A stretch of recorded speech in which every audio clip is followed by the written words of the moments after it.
खूबसूरत मंजर, इतने सारे परिंदे और इन परिंदों के बीच मैं लोनावला। क्या खूबसूरत स्वागत हुआ है लोनावला में। अभी अभी 12 सितंबर 2018 की शाम बेंगलोर से यहाँ पहुंचा और इतने परिंदों ने मेरा स्वागत किया। ये लोनावला है, इतने सारे परिंदे, एकदम खूबसूरत मंजर। बस पहुंचा ही हूं अभी मैं यहाँ और मैंने देखा कि झील के किनारे ये परिंदे हैं, तो मेरी परिंदगी भी मोटिवेट हो गई। वो आखिर तक उड़ते हुए चले गए ये परिंदे। ये कुछ बैठे हुए हैं, ये भी इंतज़ार कर रहे हैं कि देर सवेर यहाँ से हिलेंगे ज़रूर। ये 12 सितंबर की शाम है, बहुत ही खूबसूरत 2018 पहुँचा ही हूँ बस इस परिंदे की तरह से उड़ते उड़ते, और इतने सारे परिंदे दिखाई दिए लोनावला में आते ही। It's the beautiful sight I had been waiting for the last 10 days. My God, it's so beautiful. I was waiting for the last 10 days and today is my day. And झील के ऊपर से उड़ते हुए खूबसूरत बगुले, और अभी भी मैंने 2 घंटे इनका इंतज़ार किया, तब ये मेरी पकड़ में आए। Patience page, as you know, patience page is so beautiful a sight. I don't know what is their destination, which side they will go, but it's beautiful. It's beautiful. Behind the trees, oh my God, it's wonderful. It's so beautiful. So soar high in the sky, dear birds, enjoy. It's a beautiful day for me. I waited for this shot and I waited for 10 days, full 10 days. It's a beautiful feeling to capture and click such pics. It's beautiful. It's beautiful. इन बहारों के साए में आ जा, फिर मोहब्बत जवां रहे न रहे। जिंदगी तेरे नाम मुरादों पर कल तलक मेहरबान रहे न रहे। चांद मध्यम है, आसमां चुप है, नींद की गोद में जहां चुप है। चांद मध्यम है, आसमां चुप है। दूर वादी में दूधिया बादल झुक के पर्वत से प्यार करते हैं। दिल में नाकाम हसरतें लेकर हम तेरा इंतजार करते हैं। चांद मध्यम है, आसमां चुप है, नींद की गोद में जहां चुप है।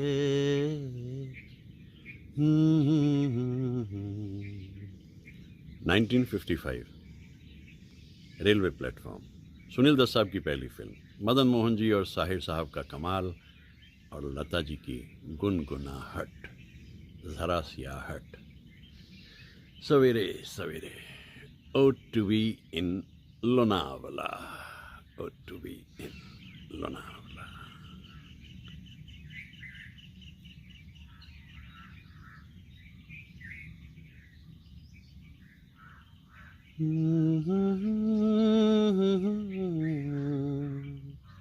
La la la la.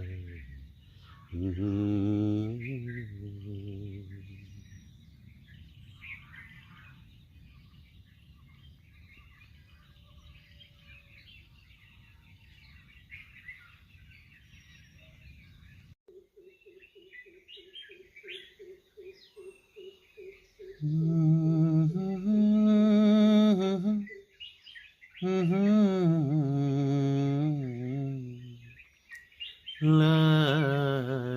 ला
मैं ये भूल जाऊंगा जिंदगी कभी मुस्कुराई थी प्यार में।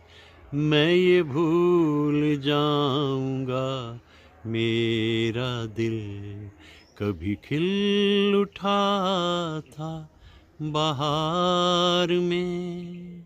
मैं वो गुल हूँ जो ना खिला कभी, मुझे क्यों न शाख से तोड़ दो, मुझे क्यों न शाख से तोड़ दो। मुझे तुमसे कुछ भी ना चाहिए, तुम्हें अपना कहने की चाह में कभी हो सके ना किसी के हम। यही दर्द मेरे जिगर में है, मुझे मार डालेगा बस ये गम। जिन्हें इस जहां ने भुला दिया, मेरा नाम उनमें ही जोड़ दो, मेरा नाम उनमें ही जोड़ दो। मुझे तुमसे कुछ भी ना चाहिए, मुझे मेरे हाल पे छोड़ दो, मुझे मेरे हाल पे छोड़ दो।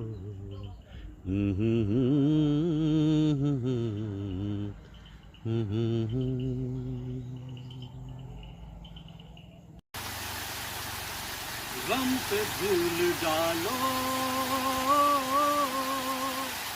कह कहा लगा लो, कांटों की डगरिया जिंदगानी है, तुम जो मुस्कुरा दो राजधानी है। गम पे धूल डालो। देवानंद साहब का ये जो ख्याल है प्रेम पुजारी में, गम पे धूल डालो, कहका लगा लो, कांटों की डगरिया जिंदगानी, बस थोड़ा सा मुस्कुरा लो, थोड़ा सा खिलखिला लो, और अगर मुमकिन हो थोड़ा सा नहा लो। और देवानंद साहब के जितने ख्याल हैं वो इतने पॉजिटिव हैं, यूँ बहती रहती है उनकी सोच, उनकी कैफियत। तो देवानंद जिंदाबाद जिंदाबाद। 26 सितंबर और 2019 जिंदाबाद जिंदाबाद।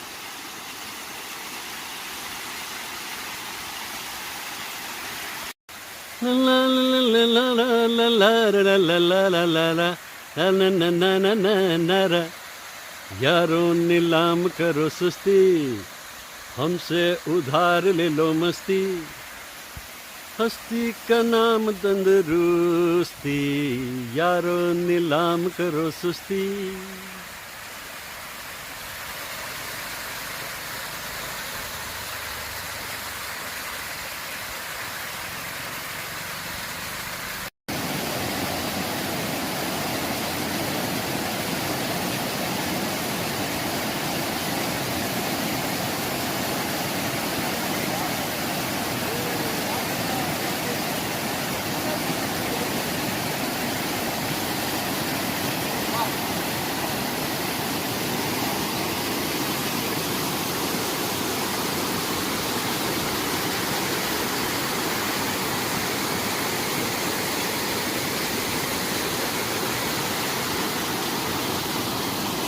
गम और खुशी में फर्क ना महसूस हो जहाँ, मैं दिल को उस मुकाम से लाता चला गया, जिंदगी का साथ निभाता चला गया,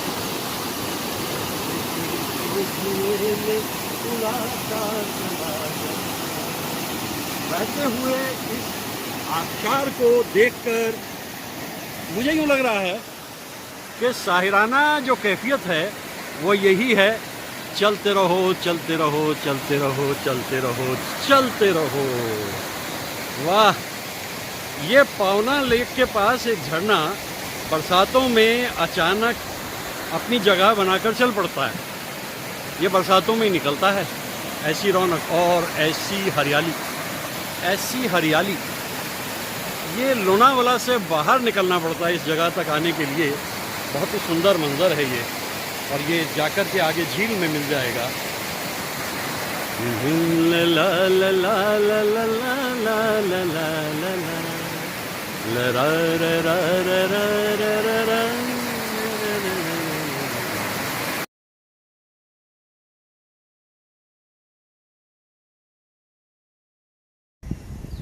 दिल जाने मेरे सारे भेद ये गहरे हो गए, कैसे मेरे सपने सुनहरे, ये मेरे सपने यही तो हैं अपने, इनसे जुदा ना होंगे कभी मेरे साए, कभी मेरे साए।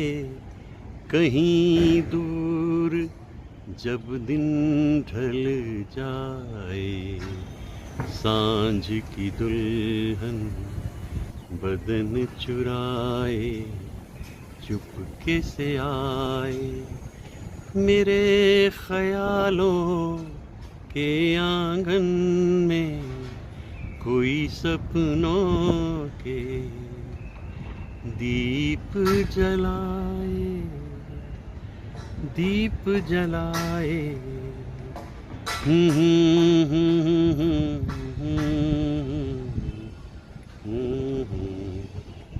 ला रा रा ला रा रा रा ना,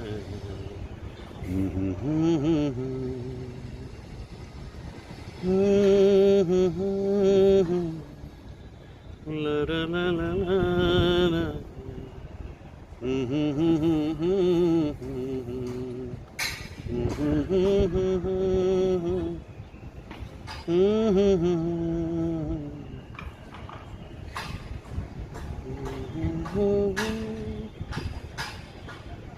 कभी यूं ही जब हुई बोझल सांसें भर आई, बैठे बैठे जब यूं ही आंखें तभी मचल के, प्यार से चल के छुए कोई मुझे पर नजर न आए, नजर न आए।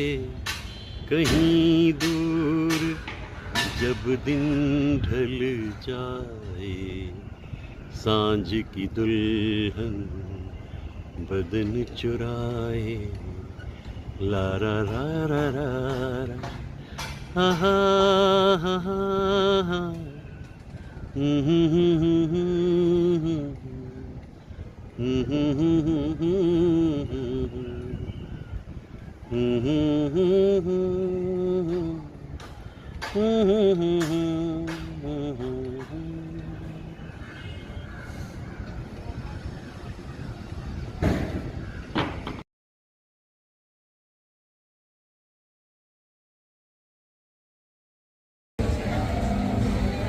बात मोहब्बतों की करें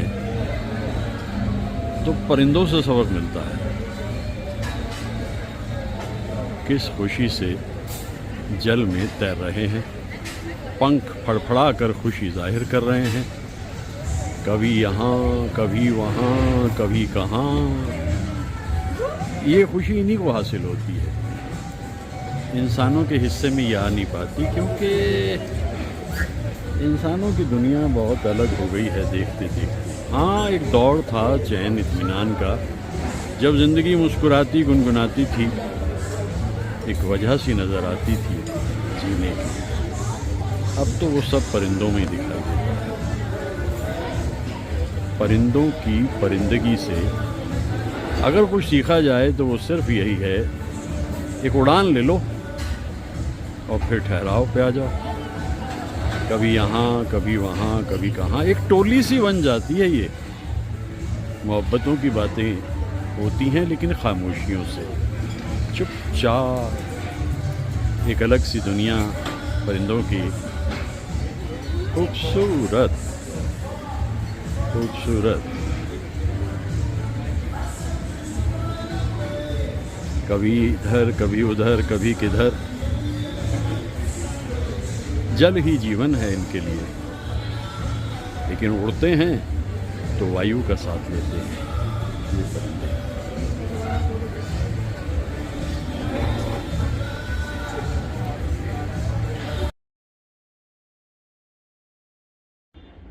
तो ये था बहते हुए आबशार का खुमार, परिंदों की आवाज़ें जैसे जंगल में बजते हुए साज, खामोशी और सरगोशी, ज़िंदगी इत्मीनान से आगे बढ़ती हुई। प्रकृति एक मरहम है जो दुखते दिल को चैन देती है, और ये आवाज़ें खूबसूरत सी परिंदों की ज़िंदगी का सारांश बन जाती हैं। ये ज़िंदगी का एक रूप है, लेकिन दूसरा रूप बहुत विभत्स है, जिसमें युद्ध है, जिसमें हर कोई एक दूसरे के विरुद्ध है, मानवता अवरुद्ध है। मैं एक ऐसी जगह पे पहुंचा जहां प्रथम विश्व युद्ध और द्वितीय विश्व युद्ध के जो सिपाही कॉमनवेल्थ की तरफ से लड़ रहे थे, जिनकी उम्र 21, 22, 23 साल की थी, वो शहीद हो गए उसमें, और उनकी याद में एक सिमेट्री बनाई गई। युद्ध, ये सब उस युद्ध की देन है जो इंसान की जो विस्तारवादी नीति है उसकी वजह से होता है। आज भी धरती के सीने पे इतने युद्ध चल रहे हैं, इस सिमेट्री में सोए हुए उन जवानों की अगर हम सुने खामोश आवाज़ों को, तो वो ये कहेंगे, दूर चले जाओ, इस सब से मत लड़ो, क्योंकि मानवता जीने के लिए है। धरती के सीने पे इन युद्धों को ख़त्म करो। और शाहिर कहते थे ना कि युद्ध या जंग टलती रहे तो बेहतर है, लेकिन अब जंग टलती नहीं है, क्योंकि इसमें जो इंटरेस्ट हैं बड़ी बड़ी पावरफुल शक्तियों के, वो बहुत ज़्यादा हैं। तो ये दो रूप हैं मेरे हिसाब से ज़िंदगी के, एक तरफ चैन इत्मीनान, सरगोशी, खामोशी, शांति का साम्राज्य, और दूसरी तरफ ऐसी विभीषिका, ऐसा दावानल युद्ध का जो घर तोड़ता है, इंसानों को ख़त्म करता है, मानवता को ज़ख्मी कर देता है। ये दो रूप ज़िंदगी के दिखाई देते हैं, लेकिन दिक्कत वही, आप अपने आप को ही समझा लें तो बहुत है, कोई आपकी सुनने को तैयार नहीं है। ये छुटते हुए बम, ये धमाके दुख तो देते हैं। और सचमुच शाहिर ने ही कहा था, आसमां पे है खुदा और ज़मीं पे हम, आजकल वो इस तरफ देखता है कम। देखता कम है, इसीलिए तो छुट रही हैं बम, हो रही है लूट मार और छुट रहे हैं बम, क्योंकि आजकल वो इस तरफ कम देखता है। लेकिन कभी तो देखेगा वो जिसकी शक्ति से ये दुनिया बनी है, और ये युद्ध ख़त्म होंगे। हमारी दुआएं तो यही हैं, कल के ख़त्म होते ये युद्ध आज ही ख़त्म हो और मानवता फिर एक बार शांति के रास्ते पे आ जाए।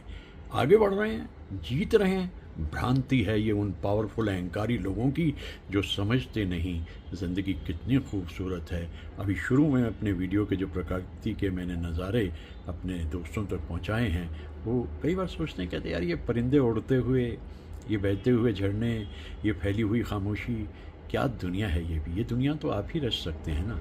ये दोनों चीज़ें इंसान की बनाई हुई हैं, ये शांति भी और वो युद्ध भी। अगर समझ कर ली जाए तो ये मुर्गे की आवाज़ भी कह रही है कि दिन को शुरू करो जब भी एक मुस्कुराहट, एक गुनगुनाहट और एक हल्की सी अपने कदमों की आहट के साथ, जिसमें सिर्फ मोहब्बत, मोहब्बत और मोहब्बत हो।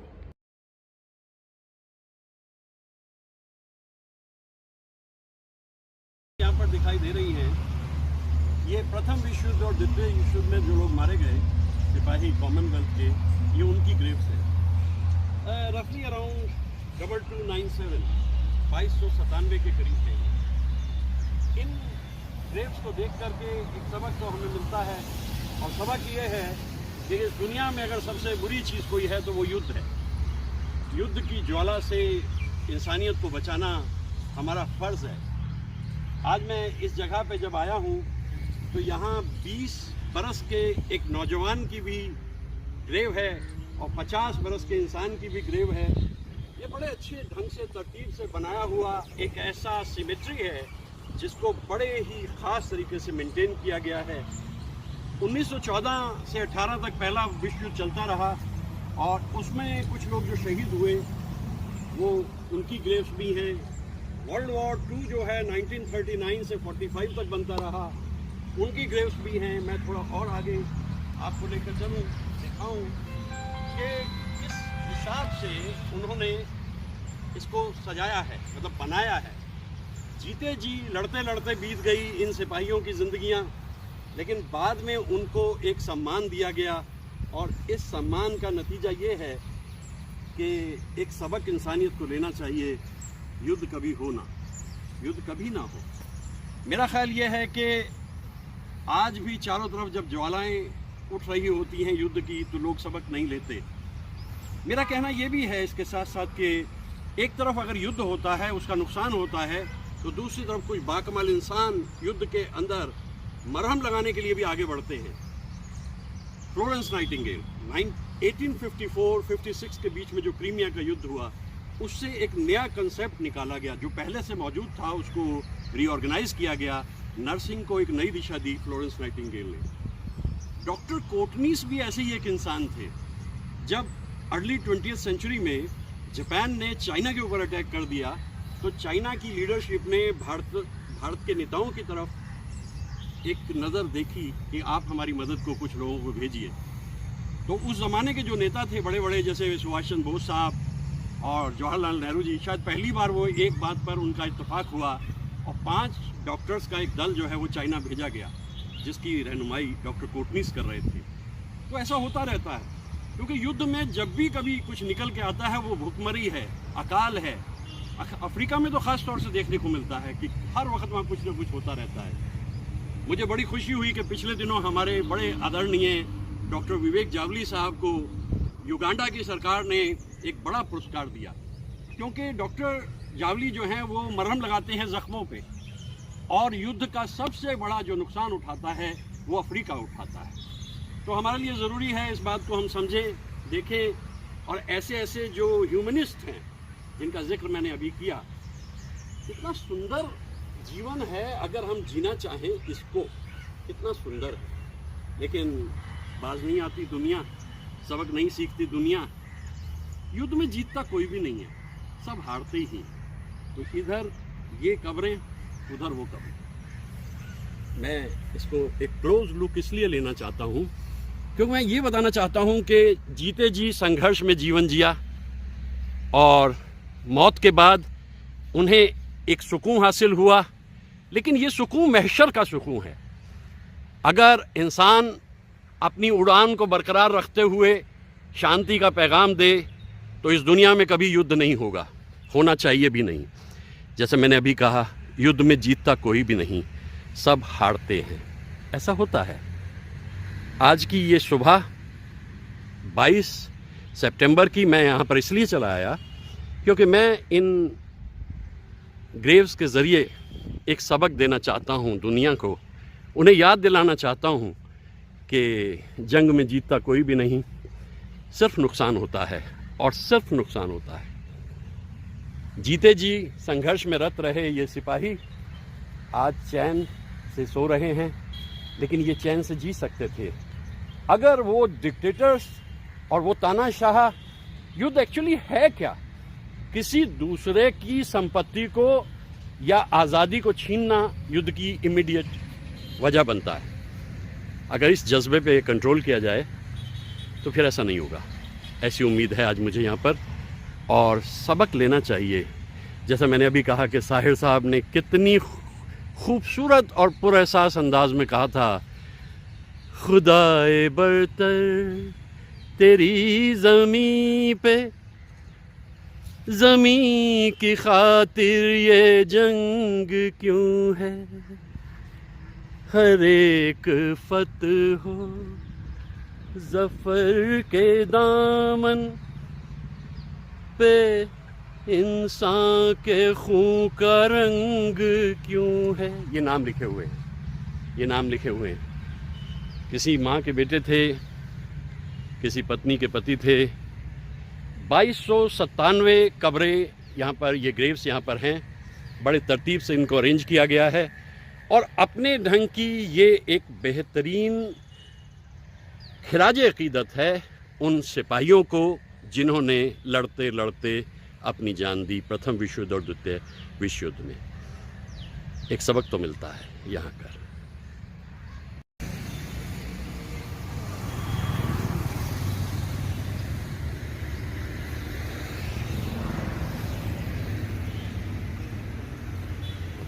खुदाए बरतर तेरी ज़मीं पे, ज़मीं की खातिर ये जंग क्यों है।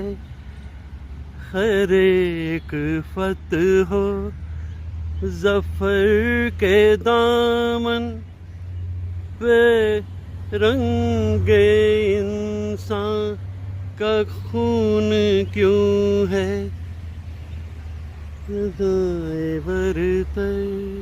ये सब जंग से जुड़ी हुई सच्चाइयाँ हैं। 2297 कब्रें हैं यहाँ पर। और देखिए, प्रथम विश्व युद्ध और द्वितीय विश्व युद्ध में जो सिपाही मारे गए थे कॉमनवेल्थ के, ये उनकी ग्रेव्स हैं। कैसे तरतीब से इनको लगाया गया है। 1962 में बन गया था ये सिमेट्री और आज यहाँ आया हूँ मैं 22 सितंबर 2019। पहले भी कई बार आया हूँ। जब भी आता हूँ देखता हूँ, दुखी होता हूँ इसको देख कर। मैं बहुत दुखी होता हूँ। जंग क्यों होती है।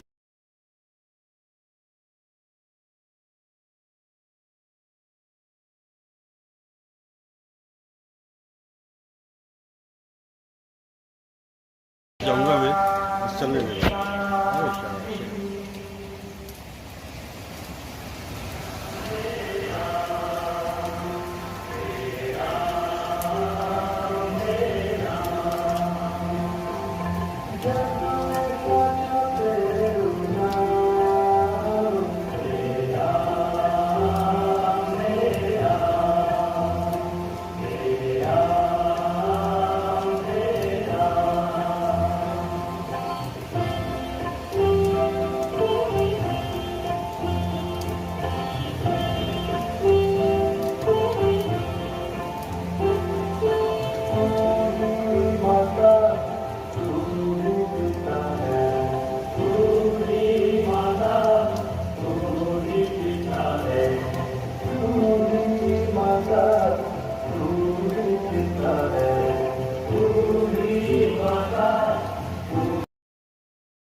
मैं बहुत पहले सुना करता था कि जंगल की शांति में संगीत है।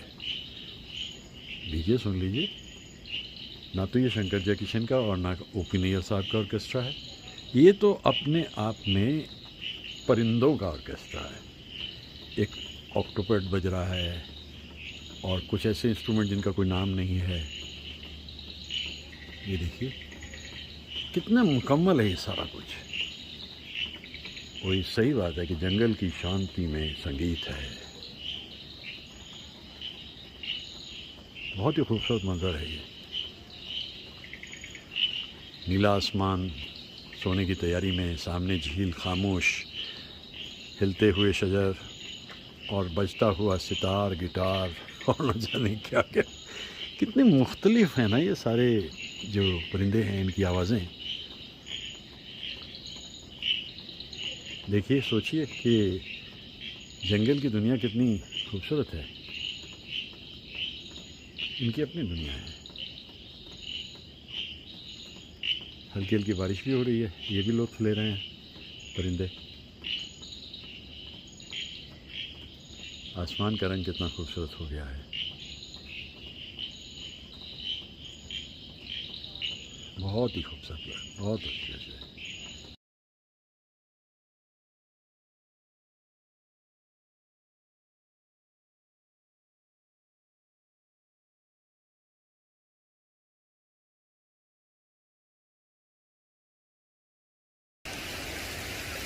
फिर वही परिंदों की जमात, लेकिन इस बार परिंदा, ओ हो, ये है कमाल, ये है कमाल, ओ हो, भर गया आसमान। वाह, तो नज़र पड़ गई, नहीं तो हो गया था मिस ये सारा का सारा नज़ारा। ओह ओह, मैजेस्टिक मैजेस्टिक, हज़ारों परिंदे, हज़ारों, सच है। कहाँ जा रहे हैं कुछ मालूम नहीं, जा रहे हैं लेकिन। वाह वाह वाह, ओहो, ये घर वापसी का वक्त है परिंदों की। शाम के 5:30 बजने वाले हैं। बसेरे से सुबह निकले होंगे और अब जा रहे हैं वृंदावन गार्डन।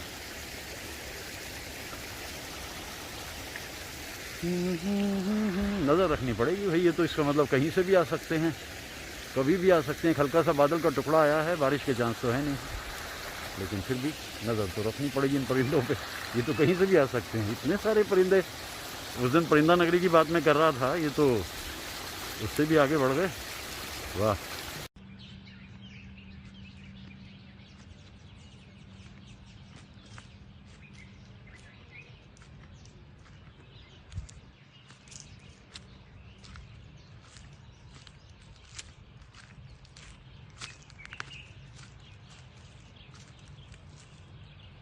की तलाश तो एक बात रही, लेकिन इन जंगलों में आकर ज़िंदगी का एक अलग ही रंग दिखाई देता है। कभी कभी रॉबर्ट फ्रॉस्ट मुझे याद आ जाते हैं। Woods are lovely, dark and deep, but I have many promises to keep and miles to go before I sleep. तो ये पोइम्स जो होती हैं, जो हम पढ़ते थे उस ज़माने में, ये इन जंगलों में आकर साकार हो जाती हैं। इसीलिए ज़रूरी है कि जितना छोटे बच्चों को नेचर से जोड़ दिया जाए, चीज़ें समझनी आसान हो जाती हैं। अब जिस वक्त मैं इस जंगल में घूम रहा हूँ, अभी हिरन दिखाई दिए मुझे, और मैं इन पगडंडियों को देखते हुए समझता हूँ कि मेरी ज़िंदगी में ये पगडंडियाँ सड़कों से होती हुई और एक्सप्रेस वे तक चली गईं। आगे ज़िंदगी कहाँ जाएगी मुझे मालूम नहीं, लेकिन ये पगडंडियाँ आज भी मेरे जीवन का आधार हैं।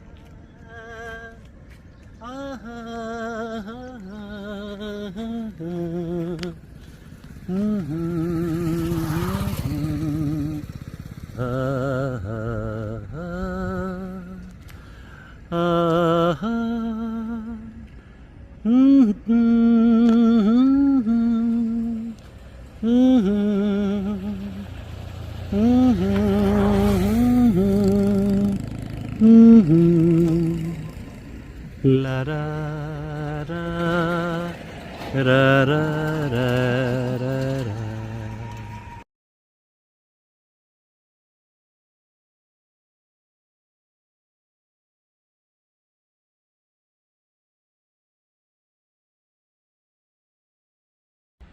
ज़िंदगी की लताफत, शराफत और एक ऐसा खूबसूरत सा झरना बहता है साहिर की शायरी में कि जब हम उसे सुनते हैं तो हम सोचते हैं भाई ये तो साहिर का बड़ा खूबसूरत रूप है। रात सुनसान थी, बोझल थी फ़िज़ा की सांसें, रूह पे छाए थे बेनाम गमों के साए। ये नज़्म जो उनकी है बेहतरीन है, और ये मोहब्बत और ख़ूबसूरती का एक ऐसा दर्पण है जिसमें देखें तो दुनिया हसीन नज़र आती है। लेकिन साहिर जानते थे कि ये तो ख्वाब है। एक दूसरा हिस्सा है ज़िंदगी का जो अहंकारी लोगों से जुड़ा है, जो पावरफुल लोगों से जुड़ा है, उन लोगों से जुड़ा है जो ज़िंदगी में न खुद जिएंगे, ढंग से न जीने देंगे, युद्ध करते रहते हैं। और युद्ध पे उन्होंने एक नज़्म लिखी युद्ध के ख़िलाफ़, और उन्होंने कहा कि जंग नहीं करनी चाहिए, जंग से दूर रहना चाहिए। कितने नुकसान होते हैं जंग के, और इतनी शदीद है वो नज़्म उनकी जंग पे लिखी हुई कि मैं सोचता हूँ कि उसको भी पढ़ दूँ। तो मैं दोनों नज़में पढ़ देता हूँ। एक तरफ ख्वाब सी लताफत, रात सुनसान थी, और दूसरी तरफ जंग से आगाह करते हुए साहिर दुनिया को कि कभी जंग में मत उलझ जाए। लेकिन सुनता कौन है? कितनी जंग इस वक्त दुनिया में चल रही हैं, अगर गिनने की कोशिश करें तो आपको मालूम नहीं हो पाएगा। लेकिन फिर भी साहिर कहते हैं कि जंग ना हो तो अच्छा है। दोनों नज़में मैं आपको एक के बाद एक सुनाता हूँ, और ये एक आबशार की तरह से बहते हुए साहिर के ख़यालात हैं। 8 मार्च को तो उन्हें याद करता ही हूँ उनकी सालगिरह पे, लेकिन यूं भी याद करता रहता हूँ साहिर लुधियानवी को। साहिर की सालगिरह पे लगातार उन्हें याद कर रहा हूँ। साहिर के सबसे बड़े जो प्रशंसक थे, अगर उनकी फहरिस्त तैयार की जाए तो उसमें यश चोपड़ा का नाम बहुत ऊपर आता है। मतलब एक जुनून की हद तक वो साहिर के दीवाने थे। तो उनके मन में वो जो कभी कभी नज़्म है वो घूमती रहती थी। अब देखिए कि जुनून जो होता है वो मुकम्मल होता है, और उस टाइटल को लेके एक पूरी फिल्म बना दी यश चोपड़ा ने बरस 1976। तो एक तरह से हम ये कहें कि रिवाइवल हुआ इस फिल्म के ज़रिए साहिर का, ख़याम साहब का, और यहाँ तक कि मुकेश साहब का भी। ये अलग बात है कि मुकेश साहब जल्दी ही रुखसत हो गए। तो ये एक हैंगओवर सा हम लोगों पे रहता था। जवानी पूरे उरूज पे थी, ज़िंदगी में मोहब्बतें पूरी तरीके से बरस रही थी। कभी खामोशी और कभी गुफ्तगू, कभी तकरार, कभी इनकार। बड़ा खूबसूरत दौर था वो ज़िंदगी का। यूं कहें कि रूमानियत आसमान से बरस रही थी। तो मैं भी साहिर का और ज़्यादा दीवाना हो गया। मेरा एक दोस्त यहाँ पर था, उसका नाम था शिपले, मेलकम शिपले। बहुत ही खूबसूरत गिटार बजाता था। उसके वालिद पियानो अकॉर्डियन बजाते थे। उसका छोटा भाई हवाइन गिटार बजाता था, और उसके चाचा जो थे वो बॉम्बे में बहुत बड़े गिटारिस्ट, सबसे मकबूल गिटारिस्ट थे। लेकिन चाचा ने कभी भतीजे के लिए कुछ किया नहीं। तो शिपले मेरे से मिलता रहता था, और मेरे जो मैं बना कोई धुनें बनाने लगा था उन दिनों में। तो ये 1977 के करीब की बात है। तो उससे मैंने कहा, यार शिपले से कहा, मेलकम ये एक नज़्म है या साहिर साहब की, आओ इस पे कुछ सुर बिखेरते हैं। वो गिटार लेकर के बैठ गया। हल्की हल्की सी सॉफ्टली वो टच देता रहा, और मैं एक मोहब्बत का पूरा जैसे थान खुल रहा हो, खुलता चला गया। ऐसे ख्यालात इस नज़्म में साहिर के हैं। रात सुनसान थी, बोझल थी फिजा की सांसें, रूह पर छाए थे बेनाम गमों के साए। दिल को ये जिद थी कि तू आए तसल्ली देने, मेरी कोशिश थी कि नींद आ जाए।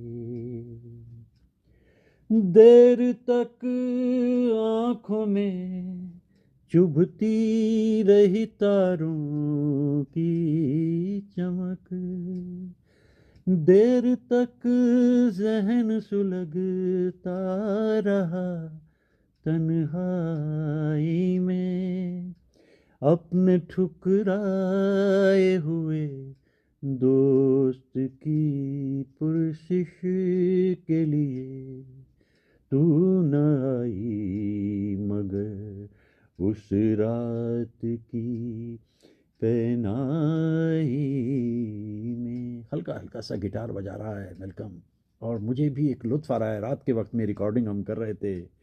यूं अचानक तेरी आवाज़ कहीं से आई, जैसे पर्वत का जिगर चीर के झरना फूटे, या ज़मीनों की मोहब्बत में तड़प कर नागाह आसमानों से कोई शोख सितारा टूटे।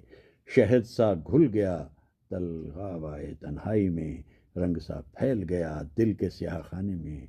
देर तक यूं तेरी मस्ताना सदाएं गूंजी, जिस तरह फूल चटकने लगे वीराने में।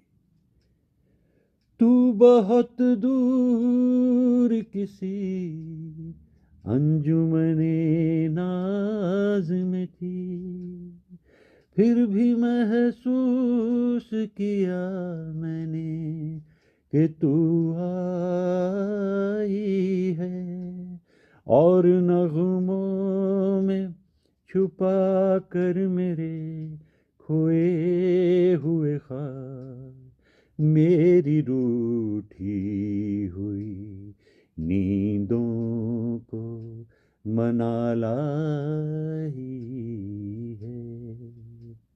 रात की सतह पर उभरे तेरे चेहरे के नुकूश, वही चुपचाप सी आंखें, वही सादा सी नज़र, यही ढलका हुआ आंचल, वही रफ्तार का खम, वही रह रह के लचकता हुआ नाजुक पैकर। तू मेरे पास न थी फिर भी सहर होने तक तेरा हर सांस मेरे जिस्म को छूकर गुजरा। कतरा कतरा तेरे दीदार की शबनम टपकी, लम्हा लम्हा तेरी खुशबू से मुहत्तर गुजरा।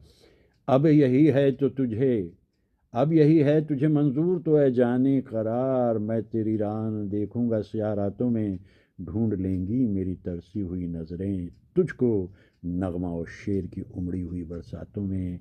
अब तेरा प्यार सताएगा तो मेरी हस्ती तेरी मस्ती भरी आवाज़ में ढल जाएगी, और ये रूह जो तेरे लिए बेचैन सी है गीत बनकर तेरे होठों पे मचल जाएगी। तेरे नगमात तेरे हुस्न की ठंडक लेकर मेरे तपते हुए माहौल में आ जाएंगे। चंद घड़ियों के लिए हूँ कि हमेशा के लिए मेरी जागी हुई रातों को सुला जाएंगे, मेरी जागी हुई रातों को सुला जाएंगे। बड़े दिलकश अंदाज में उसने गिटार बजाया। रात आगे बढ़ती चली जा रही थी, 10-11 बजने जा रहे थे और बारिशों का दौर था, यादों का मौसम था, और इस नज़्म को मैंने तब गाया था। हाँ, बस ये है कि कुछ ही वक्त बीता और ज़िंदगी से मोहब्बत जुदा हो गई, और रह गए अफसाने और रह गए ख़ज़ाने यादों के। और जैसा साहिर करते थे अपनी ज़िंदगी में, उन्हीं ख़ज़ानों को हम आगोश किए ज़िंदगी को जिया जाता है, और उस दौर के गीतों को बस यूं ही गाया जाता है। ये नज़्म मुझे बहुत पसंद है और मुझे मेलकम याद आ गया। चाचा ने थोड़ी मदद कर दी होती तो बॉम्बे में सितारा बन गया होता शिपले, लेकिन ऐसा हुआ नहीं। फिर हम यहाँ पर जो प्रोग्राम्स करते थे उसमें उनका ऑर्केस्ट्रा पूरा चलता था मेरे साथ साथ। अब्बा जान पियानो अकॉर्डियन, मेलकम बजाते थे ये गिटार, और दूसरा एसपी। तो उस ऑर्केस्ट्रा पे हम इस छोटे से शहर के अंदर रौनक जमाए रखते थे। मेलकम रुखसत हो गया, अब्बा रुखसत हो गए, एसपी का भी कुछ पता नहीं लगा। हाँ, ये नज़्म रह गई। वो टेप भी ख़त्म हो गया, क्योंकि टेप का ज़माना था, टेप किया था, लेकिन टेप भी ख़त्म हो गया, और रह गया मन में एक ख़याल साहिर से जुड़ा हुआ, जिसे कहता हूँ साहिराना कैफियत। मेरी तरफ से साहिर को उनकी सालगिरह पे याद करते हुए ये एक खिराज अक़ीदत है। ये नज़्म मुझे बहुत पसंद है। खून अपना हो या पराया हो, नस्ल आदम का खून है आखिर। जंग मशरिक में हो कि मगरिब में, अमन आलम का खून है आखिर। बम घरों पर गिरे कि सरहद पर, रूहें तामीर ज़ख्म खाती हैं। खेत अपने जलें कि औरों के, ज़ीस्त फाकों से तिल मिलाती है। टैंक आगे बढ़ें कि पीछे हटें, कोख धरती की बांझ होती है। फतह का जश्न हो कि हार का सोग, जिंदगी मैयतों पे रोती है। जंग तो खुद ही एक मसला है, जंग क्या मसलों का हल देगी। आग और खून आज बख्शेगी, भूख और एहतजाज कल देगी। इसलिए ऐ शरीफ इंसानों, जंग टलती रहे तो बेहतर है। आप और हम सभी के आंगन में शम्मा जलती रहे तो बेहतर है। ये साहिर हैं, और साहिर के बारे में जब भी कभी हम बात करते हैं तो हम जानते हैं कि वो पैसिफिस्ट थे, वो एक शांति प्रिय व्यक्ति थे, और जब भी कहीं जहाँ युद्ध हो रहा होता था उसके खिलाफ वो आवाज़ उठाते थे। युद्ध आज भी हो रहे हैं। युद्ध एक्चुअली है क्या? अपने पास जो है उससे तसल्ली ना लेकर जब कोई किसी के हिस्से को हड़पने की कोशिश करता है, युद्ध वो है। युद्ध वो भी है जब बिना तीर तलवार और बंदूकों के कोई किसी के ज़िंदगी के चैन अमनो अमान को छीनना चाहता है। युद्ध वो भी है। युद्ध वो भी है जब हुक्मरानों को ऐसा लगता है कि वो इस धरती को जीत पाएंगे।